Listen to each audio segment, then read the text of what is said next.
Pour la pause café aujourd'hui, c'est la question qui tue.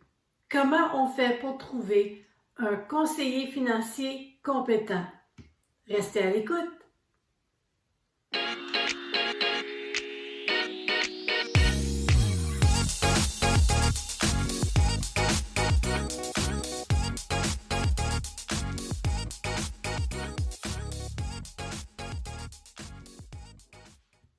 Dans cette vidéo, je vais répondre à deux questions.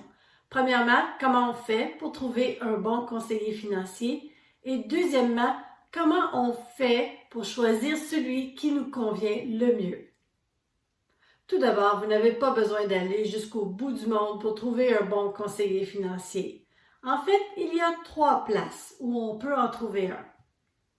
Premièrement, toutes les institutions financières ont des employés qui peuvent vous aider à ouvrir des CELI ou des REER et vous vendre des produits d'investissement.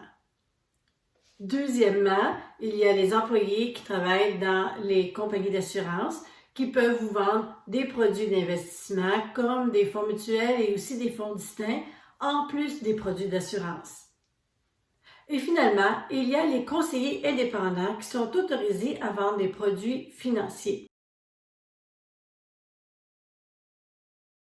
Des 3 types de conseillers que je viens de vous nommer, je vous laisse deviner lesquels sont contraints à vendre les produits de leur compagnie et lesquels ont la liberté de vous vendre tous les produits qui existent sur le marché.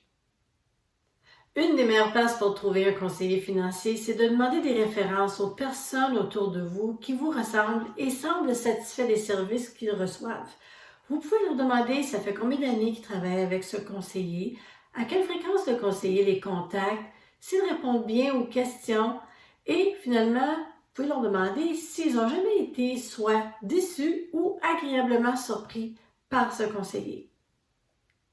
Une fois que vous avez quelques noms, allez faire un tour sur le site web de l'Autorité des marchés financiers et c'est là que vous allez pouvoir voir pour chaque conseiller quel permis ils détiennent et aussi voir s'ils n'ont jamais eu de plainte contre eux, s'il y a eu des sanctions ou des suspensions.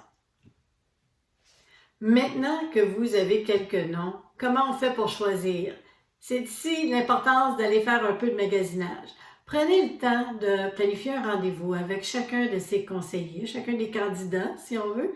Et puis, avec ça, vous pouvez leur poser des questions sur leur expérience et leur expertise. Mais cette rencontre est surtout pour voir si le courant passe entre vous deux. Idéalement, la relation avec votre conseiller financier est une relation à long terme, donc il ne faut pas sous-estimer l'importance d'avoir une bonne chimie. Lors de cette rencontre initiale, n'hésitez pas à poser beaucoup de questions. Posez des questions sur leur expérience, leurs accréditations, le type de produits qu'ils vendent, comment ils sont rémunérés. En fait, il y a beaucoup de questions, beaucoup plus que je vais énumérer dans cette vidéo.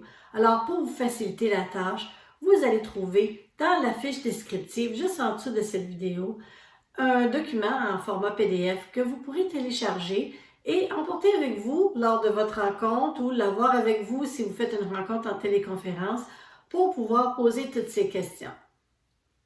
Alors, j'espère que cette vidéo vous aidera à trouver le conseiller ou la conseillère qui agira en véritable partenaire pour vous aider à atteindre vos objectifs financiers.